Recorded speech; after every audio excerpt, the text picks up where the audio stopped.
Hello and welcome to Oddsock Comics. This is my new comic book day haul for Wednesday, July 24th.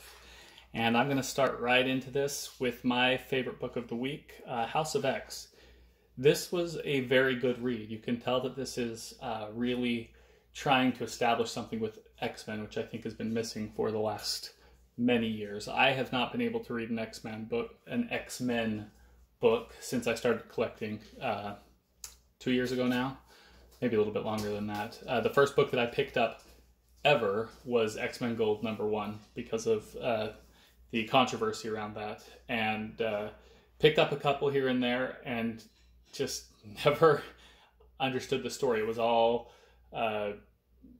hipster talk and things that didn't matter and food jokes, and I don't even know, maybe that's not quite it. Maybe I'm pulling in things from other books that I read that I didn't like, but I just never really got into an X-Men book. But this, I think, changes it. So this is obviously Hickman's taking over the X-Men line. I'm a little bit nervous about what I've read, that they're going to be doing a ton of team books when this is through. But I mean, this is just, it's excellent. It's setting up something new and interesting. The art's fantastic, of course. Who was it on the inside? Chichetto? Wow, I wish I had that readily available. But this has just been an excellent read, really digging in and trying to establish something new. Now, I can't get the whole, I'm not going to dig through there, but I got the Phil Noto cover. I like that one. I think that's very beautiful, also represents what's going on here, so that was cool. But this is definitely my favorite book that I read this week.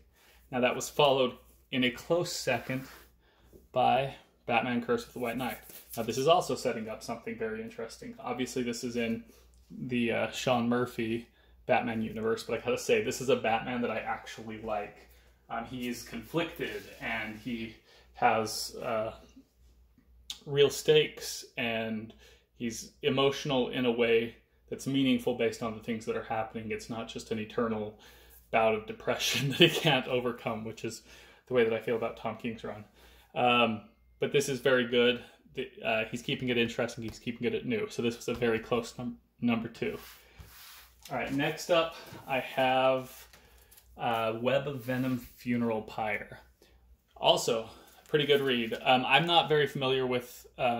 I think it's, what is it, Andy? Mania. I'm not familiar with the character beginnings of this. She's currently leading Carnage towards Venom, which is pushing it towards absolute carnage. So this is a piece in that story that was pretty interesting. Her powers are a little bizarre. She can summon monsters from hell. I have no idea where that came from. Seems a little odd. It doesn't quite fit. But interesting. And then she got sucked away at the last minute by the powers of hell just randomly. So a little bit weak on that side of the story, but still interesting, pushing Carnage towards Venom, what we're all kind of waiting for. So that was all right. Next up, I picked up, and this is a little bit of a surprise, I picked up Valkyrie #1. Now, this is not a book that I would normally be interested in at all, but I picked it up because I was very curious. It's Jason Aaron and Al Ewing. I liked Jason Aaron's Thor run. I didn't get into War of the Realms so much. That was a little bit too big. Didn't care for it. But the Thor run was really good, and I've been picking up Thor God of Thunder. Conveniently, I picked up Thor God of Thunder #25 a couple weeks ago, which is the first time that the first cameo of Jane Foster as Thor picking up the hammer. So that spiked in value this week, but I'm glad I bought it before. I'm not selling it, but it would cost a lot more to get a hold of today than it did a couple weeks ago when I picked it up for cover price, or even less. But this was actually really good. There were some there's a little bit of she's superpowered, doesn't know what her powers are. There's no real conflict because she's kind of overpowered. That's kind of the standard, but there's this underlying tone of duty and things like that that are going to drive the story forward that I think will be interesting. She can be overpowered because she's going to be restricted by duty. I think that's a good story. I'm okay with that, so we'll see where that goes. And I picked up one more new book. And I did not like this. Star Pig. This was nonsense. It kind of got some hype, and I was like, yeah, I'll give it a try. I don't have a lot of books in my pull list. I actually had 0 normal books in my pull list. And I was like, yeah, I'll grab it. I'll give it a try. It's terrible. Just nonsense. So I don't even know where to go from there. I don't care what's going on in this book at all. Did pick it up, did read it. If anyone's looking to buy that one will be going on eBay very, very shortly, because I have 0 interest and want to get it out of here before too much new stuff happens. Or before, while it's still kind of hard to get a hold of. All right, I picked up a couple of back issues. I've had my eye on these for a while, and because it was a little soft week, I decided to pick them up. Betty and Veronica, I got number 1 and number 2. There's a 3rd book in the series. I think I'm going to get the Adam Hughes covers of that. I've been kind of picking up the cheaper Adam Hughes. I'm not quite committed to going after all of the books, especially since I know that there are some that are very, very difficult to get. That Legion of Superheroes 23 or whatever is just ridiculous, $700 or something like that. But I think these are cool covers. He did the interior art as well, and the story, from what I understand, as well. So that was pretty cool. Like the covers. They're going to go in my little mini Adam Hughes partial collection. Just kind of digging those right now. All right, and then nobody even mentioned this last week. I missed it. It's an Artgerm cover for Blade Runner 2019. Now, this was also an extremely good read. Very interesting, very well written. I like what's going on here. But I missed it last week, and nobody even mentioned it. It's an Artgerm cover. So I ordered it, but I'm glad that I read it as well. A good one to read, and I'll probably pick up number 2 and see if that's something that's worth going. Now, I have one more book that I picked up that I think came out last week, and that is Aquaman number 50.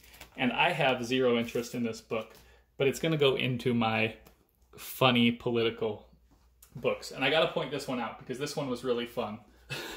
So, first of all, this is Kelly Sue DeConnick, who has been very vocal about politics in comic books. And she's kind of says, everything's politics. And they kind of redefine politics to mean everything. Like in an interview that I heard, she called bullying politics. Bullying is not politics. Bullying is stuff that happens between kids. Whatever. That's not politics. And the fact that we think that that's politics just says that politics is embedded in normal life in ways that it really shouldn't. But besides that, she says, if you don't like my politics, don't read the books, kind of scaring people, pushing people away from mainstream comics, because she had her fingers in everything for a while. But she's back, and she's still political, but there was some interesting stuff in this book that I wanted to point out. Now, this was brought to my attention by Perch, P-E-R-C-H, on Twitter. I actually don't know what his handle is, but it seems like he's a guy that runs a comic store, really knows the industry well, has been connected for a long time. And he pointed this out, and I thought this was hilarious.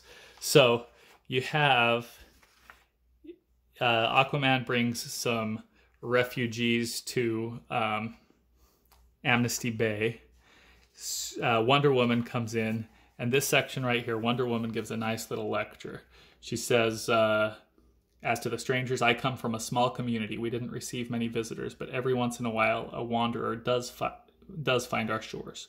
When that happens, it is not our custom to begin with, demands of who they are or where they come from. And then just a pause to glare at you. Yes, we're talking to you, America. We begin with, how can we help? Now that's very interesting. You're like, okay, we get a little Wonder Woman lecture here. Obviously, nothing there except for Wonder Woman and her judging eyes. Then 2 pages later, this is one of the funniest things that I've ever read, and thank you, Perch, for pointing this out. She says, but you brought a village of ocean gods to Amnesty Bay? I understand, it's just gods and mortals don't make great neighbors in my experience. What is she talking about? If this is supposed to be talking about refugees, this is saying, like, Hispanics and white people don't mix. Obviously, that's not what I'm saying, but I'm like, what is the political message here? What is the lecture that she was just giving?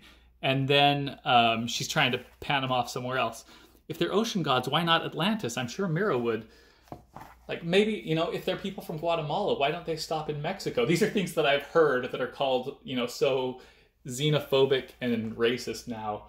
And, you know, it's right here in the book by Wonder Woman, who just lectured us about what they do in, what's her land? The Mascara, something like that. But that was just so hypocritical and so funny. And then this whole thing is just absolute nonsense because we all know what they did on her island when, I can't even remember the names, they just escaped me. But when, you know, what's his name arrived, you know, they bind him up and take him before the queen. They're not exactly, they're kind of brutal. They're not these welcoming, how can we help when somebody washes up on their shores? So that's complete nonsense to begin with. It's just a lecture stuck in there that doesn't match with reality and then is counteracted with, you know, xenophobic, quasi-racist stuff in the next page. Absolutely hilarious. So didn't necessarily want to get into deep politics there, but when a book like this comes out and it's that hypocritical and it's Kelly Sue DeConnick, you just gotta go with it.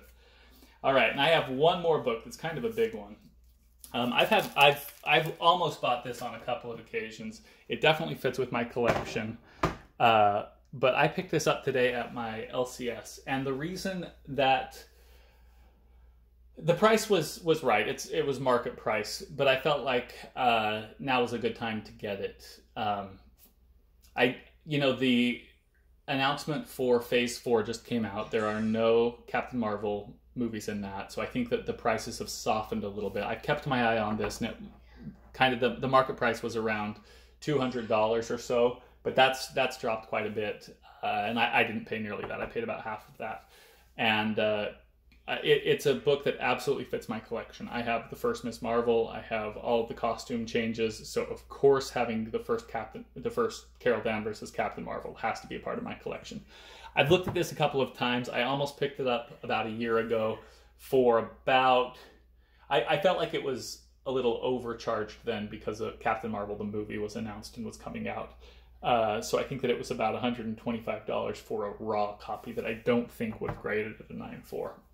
So I picked this up, very happy with it today. I think it's a good time to buy it. I don't think it's going to go down, and even if it does, this is my long-term collection. This one goes with the other books that I have. So I'm not going to keep an eye on the value or anything like that. I'm not going to look to sell this one. This is one that's going to go in my Carol Danvers stack of key books through her many, many changes in the Marvel Universe.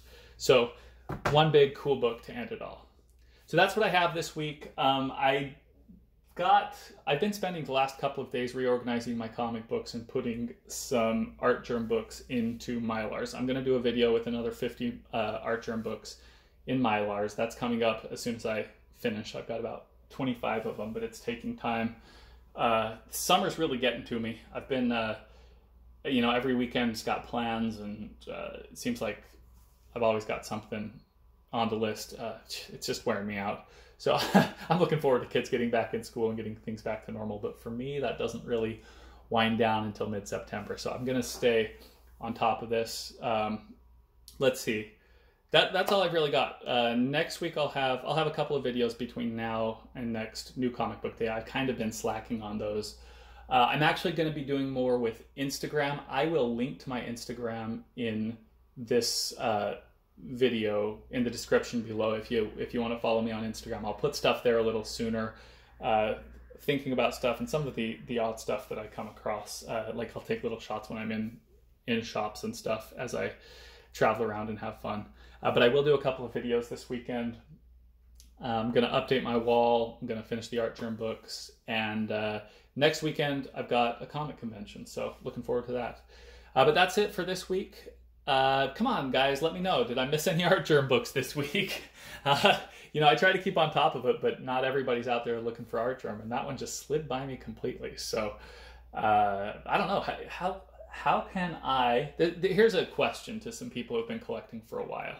How can I make sure that I know every Artgerm book that's coming out? Is there a fast way or a notification that I can set up or anything like that? Is there any way to do things like that?